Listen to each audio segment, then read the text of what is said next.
ബംഗാൾ പിടിക്കാൻ കൂടിയാണ്. ബംഗാൾ മാത്രമല്ല യുപിയിലായാലും ഈ എന്താ പറയുക, ഇനി അടുത്ത ഘട്ടത്തിൽ തെരഞ്ഞെടുപ്പ് നടക്കുന്ന സ്ഥലങ്ങൾ കൂടി ലക്ഷ്യം വെച്ചിട്ടുള്ളതാണ് ഈ പ്രസംഗം.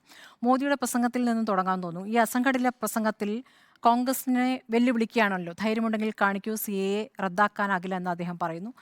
ഇത് കുറച്ച് ദിവസങ്ങൾക്ക് ശേഷം മോദിയുടെ ഗ്യാരണ്ടി തിരിച്ചു വന്നിരിക്കുന്നു. ആ ഗ്യാരണ്ടി ഇപ്പോൾ ഈ തീവ്ര നിലപാടിലാണ് എന്ന് മാത്രം. വിഭജനത്തിൻ്റെ ഇരകൾക്ക് പൗരത്വം നൽകുന്ന പ്രവർത്തനത്തിന് ഞങ്ങൾ ഇതാ തുടക്കമിടുകയാണ് എന്ന് പറയുകയാണ്.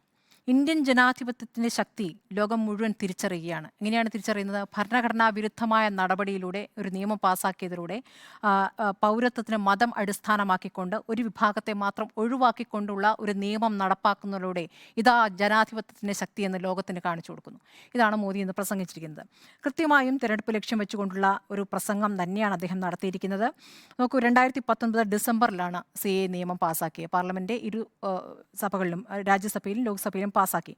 അതിൻ്റെ ചട്ടം വിജ്ഞാപനം ചെയ്യുന്നത് 2024 മാർച്ച് 11. തെരഞ്ഞെടുപ്പ് അടുത്ത ഘട്ടങ്ങളിൽ ഇപ്പോൾ 4 ഘട്ടം കഴിഞ്ഞപ്പോൾ 14 പേർക്ക് സർട്ടിഫിക്കറ്റ് കൊടുത്തിരിക്കുന്നു. അതാരാണ് കൊടുക്കുന്നത്? പൂജാരിയാണ് കൊടുക്കുന്നത്. അല്ലെങ്കിൽ സംഘപരിവാറിൻ്റെ ഏതെങ്കിലും നേതാക്കളാണ് കൊടുക്കുന്നത്. ഈ 14 പേർ, ഈ 14 പേർ എന്ന് പറയുന്നത് അറിയില്ല ഈ 14 പേർ ആരാണെന്ന്. പറഞ്ഞു കേൾക്കുന്നത് പാകിസ്ഥാനിൽ നിന്ന് വന്നിരിക്കുന്ന ഹിന്ദു വിഭാഗത്തിനാണ് സർട്ടിഫിക്കറ്റ് കൊടുത്തതെന്നാണ്. അപ്പോൾ ഒരു പുരോഹിതനാണ് ഇവിടുത്തെ പൗരൻ ആരാണ് എന്ന് നിശ്ചയിക്കുന്നതും സർട്ടിഫിക്കറ്റ് കൊടുക്കുന്നതും. ആ രൂപത്തിലേക്ക് കാര്യങ്ങൾ മാറുകയാണ്. അപ്പോൾ ആർക്ക് കൊടുക്കുന്നില്ല എന്ന് പറയുമ്പോൾ മുസ്ലിം വിഭാഗത്തിന് മാത്രം കൊടുക്കുന്നില്ല.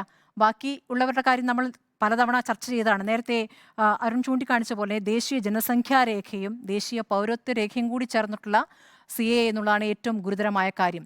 അസമിൽ ഈ എൻആർസി നടപ്പാക്കിയപ്പോൾ ഒറ്റയടിക്ക് 19 ലക്ഷം പേർ പുറത്താക്കപ്പെട്ടു.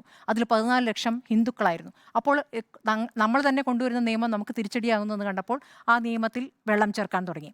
അതെങ്ങനെയാണ്? ഈ എൻആർസിയിൽ ഒഴിവാക്കപ്പെട്ടവർക്ക് മാത്രം സിഎയിൽ അപേക്ഷിക്കാമെന്ന് പറയും. അതായത് ഹിന്ദുക്കൾക്ക് മാത്രം അപേക്ഷിക്കാം എന്ന് പറഞ്ഞുകൊണ്ട് അത് പരിഹരിക്കാൻ നോക്കുന്നു. അതിലേക്കാണല്ലോ ഈ മധുവ വരുന്നത്.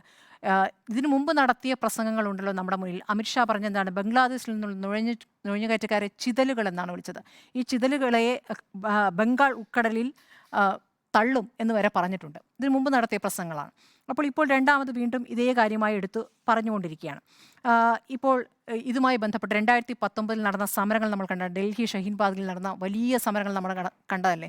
ഏതൊക്കെ രൂപത്തിൽ എത്ര ആളുകൾ പങ്കെടുത്തു, എത്ര വൃദ്ധരായ ആളുകൾ. അവിടെ പങ്കെടുത്ത ഒരു പ്രധാനപ്പെട്ട വ്യക്തി 82കാരി ബിൽക്കിസ്, 82കാരിയെ ടൈം മാഗസിൻ്റെ കവറിൽ ഏറ്റവും സ്വാധീനം ചെലുത്തിയ വ്യക്തികളുടെ കൂട്ടത്തിലാണ് അവരെ ചൂണ്ടിക്കാണിച്ചത്. അതായത് നമ്മുടെ ഇവിടുത്തെ സിഎഎ സമരത്തിൽ പങ്കെടുത്ത ഒരു 82കാരിയെ സ്വാധീനം ചെലുത്തിയ വ്യക്തിയായി അവിടെ കാണിക്കുമ്പോഴാണ് ഇന്ത്യൻ ജനാധിപത്യത്തിൻ്റെ ശക്തി അതാ ലോകത്തെ കാണിക്കാൻ പോകുന്നു എന്നും മോദി പ്രസംഗിക്കുന്നത്. അപ്പോൾ ലോകം ഇതൊക്കെ കാണുന്നുണ്ട് എന്നുള്ളൊരു യാഥാർത്ഥ്യം അവിടെ നിൽക്കുന്നു. ഇനി ബംഗാൾ പിടിക്കാനോ എന്ന് പറയുമ്പോൾ ബംഗാൾ പിടിക്കാൻ കൂടിയാണ്. ബംഗാളിൽ 42 ഇനി തെരഞ്ഞെടുപ്പ് നടക്കാനുള്ളത് 24 മണ്ഡലങ്ങളിലാണ്. കഴിഞ്ഞ തവണ 18 ലഭിച്ചത്. ഇത്തവണ അത് 35 എന്നുള്ളതാണ് അവരുടെ ലക്ഷ്യം. ആ ലക്ഷ്യത്തിലേക്ക് എത്താൻ വേണ്ടിയിട്ടുള്ള നടപടികളാണ് നടക്കുന്നത്. അപ്പോൾ ഈ പറയുന്ന മെതുവ വിഭാഗം എന്ന് പറയുന്നത് നോർത്ത് 24 പർഗനാസിലും നദിയ ജില്ലകളിലെ 5 സീറ്റുകളിൽ ആണ് ഇവർ ഏറ്റവും കൂടുതലുള്ളത്. അത് ഈ പറയുന്നത് ഈ ഹിന്ദുക്കളുടെ, ബംഗ്ലാദേശിൽ നിന്നുള്ള ഹിന്ദുക്കളുടെ അതീവ പിന്നാക്ക വിഭാഗം, അവർ കർഷക സമുദായമാണ്.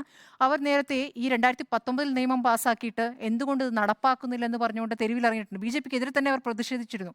അപ്പോൾ അവർക്ക് വേണ്ടി നടപ്പാക്കുന്നു, ഇതാ മധുവയ്ക്ക് ഇത് വേണ്ടി ഇതാ ഞങ്ങളിതാ നടപ്പാക്കുന്നു എന്ന് നേരത്തെ പറഞ്ഞ പോലെ അത് പരസ്യമായി തന്നെ പറയുകയാണ് BJP. വോട്ട് പിടിക്കാൻ തന്നെ. അതായത് 30 ലക്ഷത്തോളം പേരുണ്ട് ഇവർ. അവരുടെ വോട്ട് മുഴുവൻ കിട്ടണം. അപ്പുറത്തും മമത എന്താണ് പറയുന്നത്? സിഎഎ നടപ്പാക്കില്ല എന്നാണ് പറയുന്നത്. മധുവയ്ക്ക് കൊടുക്കില്ല എന്നല്ല, സിഎഎ നടപ്പാക്കില്ല എന്നാണ് മമത പറഞ്ഞിട്ടുള്ളത്. അപ്പോൾ അതിന് വിരുദ്ധമായ നിലപാടെടുക്കുന്ന ഈ ഹിന്ദു വോട്ടുകൾ, ബംഗ്ലാദേശിൽ നിന്ന് വന്ന ഹിന്ദു വോട്ടുകൾ മുഴുവൻ BJPക്ക് കിട്ടുക എന്നുള്ളതാണ് അവർ ഉദ്ദേശിക്കുന്നത്.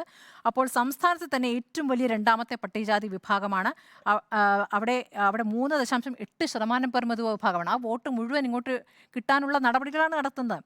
അപ്പോൾ അവരാകട്ടെ ഈ 2019 നിയമം വന്നപ്പോൾ രണ്ടാമത്തെ സ്വാതന്ത്ര്യ ദിനം എന്നാണ് അവർ അതിനെ വിശേഷിപ്പിച്ചത്. അപ്പോൾ അത്രത്തോളം അവർ നടപ്പാക്കാൻ ആഗ്രഹിക്കുന്നു. അവർക്ക് വേണ്ടി തന്നെയാണ് ഈ പ്രഖ്യാപനം നടത്തിയിട്ടുള്ളത്. ഇതെങ്ങനെയാണ് ഇപ്പോൾ നടപ്പാക്കുക? ഈ നിയമം വന്ന് പാർലമെൻറ്റിൽ ഇരു സഭകളും പാസ്സാക്കിയ ശേഷം 237 ഹർജികളാണ് സുപ്രീം കോടതിയിൽ മുന്നിലുള്ളത്. സുപ്രീം കോടതി ഇത്രയും ഹർജികൾ പരിഗണിച്ച് തീർപ്പാക്കിയിട്ടില്ല. സുപ്രീം കോടതി അതിന്മേൽ കേന്ദ്രത്തോട് നിലപാട് ചോദിച്ചു. ഞങ്ങൾക്ക് സമയം തരൂ എന്നാണ് പറഞ്ഞത്. സമയം തരൂ എന്ന് പറഞ്ഞിട്ട് എങ്ങനെയാണ് ഇത് നിയമം നടപ്പാക്കുക? അപ്പോൾ കോടതിയിൽ മുന്നിലുള്ള ഒരു കേസ് തിരഞ്ഞെടുപ്പ് നടന്നുകൊണ്ടിരിക്കുമ്പോൾ 4 ഘട്ടങ്ങൾ കഴിഞ്ഞപ്പോൾ 5ാം ഘട്ടത്തിൽ ഉപയോഗിക്കാൻ വേണ്ടി ഇത് കൊണ്ടുവരുമ്പോൾ ഇതിനെതിരെ ഉറപ്പായിട്ടും കോടതി ഒരു നിലപാടെടുക്കും. ഇപ്പോൾ ഓരോന്നോരോന്നായി കോടതി പറഞ്ഞുകൊണ്ടിരിക്കുകയാണല്ലോ. കേജ്രിവാളിൻ്റെ കാര്യത്തിൽ കേജ്രിവാൾ പുറത്തിറങ്ങി കേസ് പറഞ്ഞുകൊണ്ടിരിക്കുന്നു എന്ന് പറഞ്ഞ് വീണ്ടും കോടതിയിൽ പോയി. ഇഡിയോട് കൃത്യമായി കോടതി പറഞ്ഞു കേജ്രിവാളുമായി ബന്ധപ്പെട്ട കാര്യങ്ങൾ പറയുന്നതാണ് പറഞ്ഞിട്ടുള്ളത്, അത് കൃത്യമായി നടപ്പാക്കുന്നുണ്ടെന്ന് ഇഡി പറഞ്ഞു വിട്ടു. അപ്പോൾ ഓരോ കാര്യത്തിലും തിരിച്ചടി കോടതിയിൽ നിന്ന് ലഭിക്കുന്നുണ്ട്. ഇഡിക്ക് തിരിച്ചടിയുണ്ട്, കേന്ദ്രത്തിന് തിരിച്ചടിയുണ്ട്. ഇത് മനസ്സിലാക്കിയാൽ കൊള്ളാം.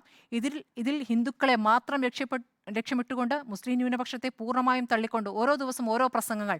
ഒരു ദിവസം പറയുന്നു മുസ്ലിം ന്യൂനപക്ഷത്തിൽ നിന്ന് മറ്റ് പട്ടികജാതി വിഭാഗത്തിൽ മുഴുവൻ സംവരണം എടുത്ത് മുസ്ലിങ്ങൾക്ക് കൊടുക്കുകയാണെന്ന് പറയുന്നു. അടുത്ത ദിവസം പറയുന്നു എനിക്ക് മുസ്ലിങ്ങളും ഹിന്ദുക്കളും വേറെയാണ് എന്ന നിലപാട് ഞാൻ പറയുകയാണെങ്കിൽ എനിക്ക് ഈ രാഷ്ട്രീയത്തിൽ നിൽക്കാൻ യോഗ്യതയില്ല.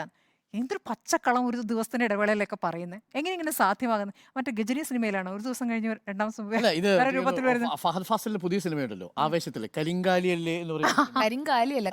കരിങ്കാലിയല്ലേ. ഏകദേശം ഞാൻ പറഞ്ഞത് ഈ സിനിമയുടെ അല്ലേ, രാഷ്ട്രീയത്തിന്റെ പശ്ചാത്തലത്തില.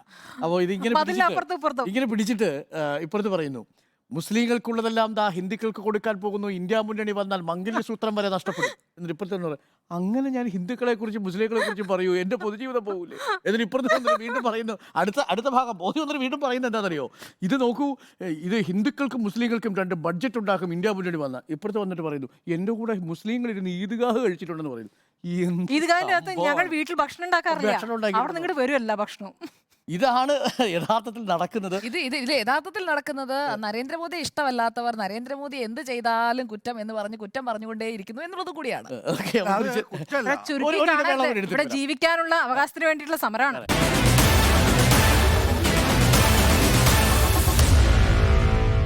Meet the editors.